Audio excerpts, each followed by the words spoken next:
So नमस्कार मित्रांनो, आपण ट्रेडिंग चॅलेंज घेतलं होतं. जवळजवळ आता 75 दिवस कंप्लीट झाले, राहिले फक्त 15 दिवस. आता मला तुम्हाला विचारायचे की या 15 दिवसामध्ये म्हणजे राहिलेल्या 15 दिवसामध्ये आपण अग्रेसिव्ह जायला पाहिजे का डिफेन्सिव्ह जायला पाहिजे. मी तुम्हाला चॅलेंज थोडक्यात समजून सांगतो की आपण कशा प्रकारे चॅलेंज घेतलं होतं. सो आपण जे चॅलेंज घेतलं होतं 90 डेजचं चॅलेंज, एक जेन्युइन चॅलेंज आपण घेतलं या ठिकाणी. त्याच्यामध्ये फेज 1 म्हणजे पहिला महिना जो होता त्याचा मी पीएनएल तुमच्यासोबत शेअर केलाय.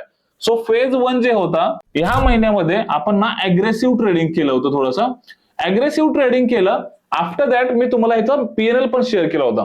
फेज 2 मध्ये काय आहे की ह्या महिन्यामध्ये म्हणजे महिना दुसरा ह्याच्यामध्ये आपण थोडंसं डिफेन्सिव्ह ट्रेडिंग केलं आणि दुसरी गोष्ट इम्पॉर्टंट की ह्याच्यामध्ये फंड्स पण खूप कमी यूज केले आपण.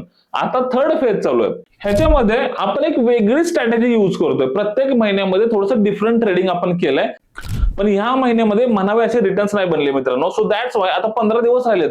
मला तुम्हाला विचारायचे की आपण डिफेन्सिव्ह ट्रेडिंग करूया का अग्रेसिव्ह ट्रेडिंग करूया.